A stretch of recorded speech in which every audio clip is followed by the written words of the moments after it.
Kia ora, ko dia ho, hara mai, welcome to Homemade Let's Cook. I'm really excited today because we're making Bliss balls. Now these are also called protein balls and we're making peanut ones today. So really not one for you if you've got a peanut allergy, but you can replace the peanuts with something else. Not quite sure about the peanut butter element, but I'm sure if you have an allergy, you will know what to replace that with.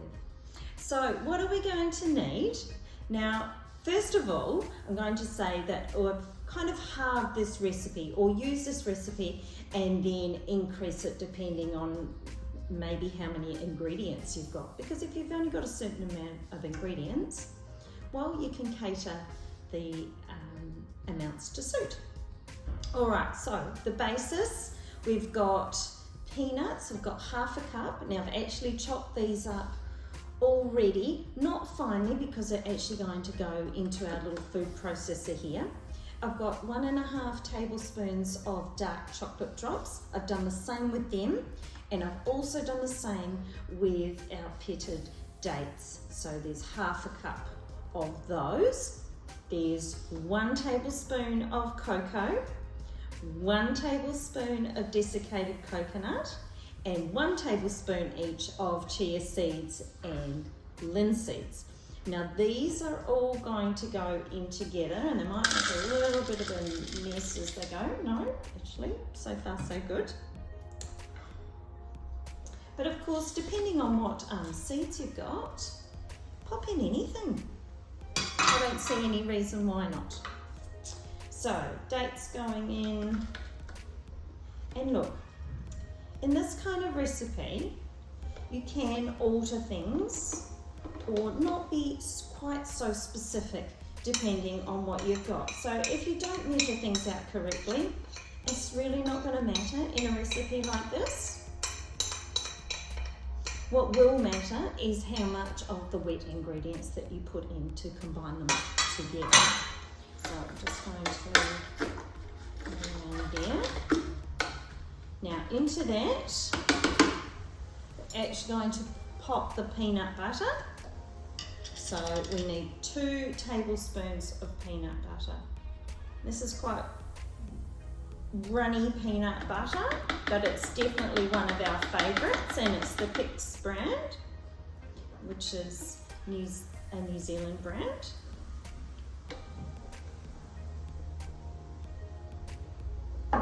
So in goes the peanut butter. Now if you haven't got a food processor, you might be able to use a little mix master or a stick blender or bay mix, whatever you like to call it. But just depending on how powerful that is might depend on how much you might have to pre-cut up some of your ingredients. So just leave that there, and I'll just grab my other tablespoon ready for the honey. And assuming I can get this lid on when it's back the front, we'll be good to go. So just give it a bit of a pulse to start. It'll be a little bit drier than you need it at this stage because we haven't put the honey in yet.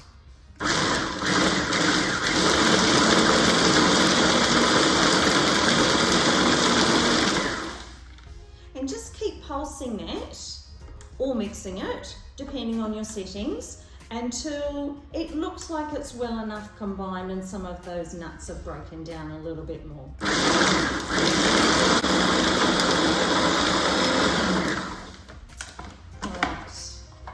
So that's looking great, and into that I'm just going to add 1 tablespoon of honey.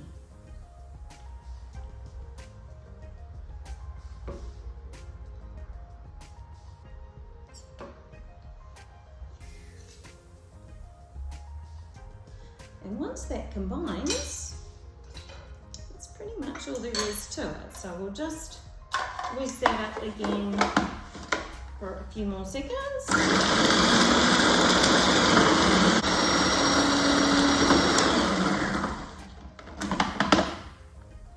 And that is looking good to go. So it'll want to feel, and I don't want to use the term blue tack, but it will feel like a little bit like blue tack. So it's not too sticky and it's not too hard. Just release that from there. This is where the whole family can get involved, is shaping these into balls.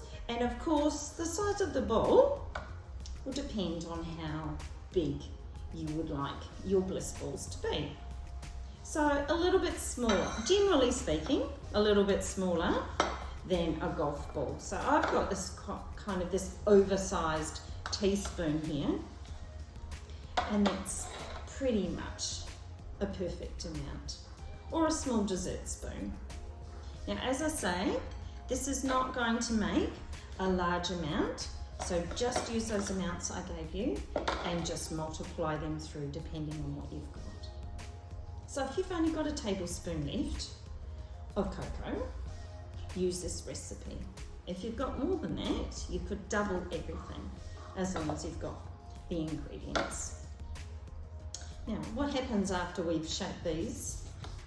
Well, I can tell you they don't last long, but you do want them to put them into the fridge.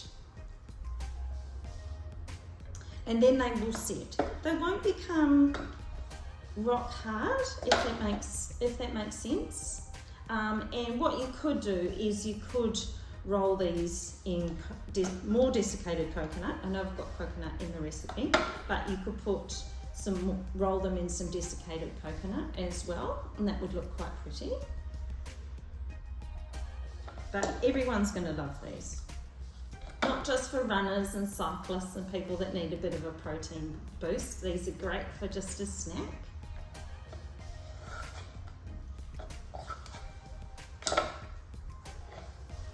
And very good for you, and taste amazing. And we haven't added any extra sugar either. Easy to roll.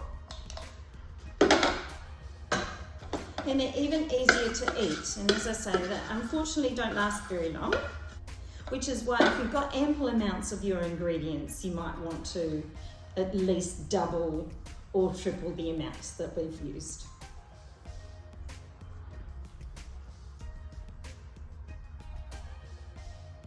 So basically, that is all there is to it.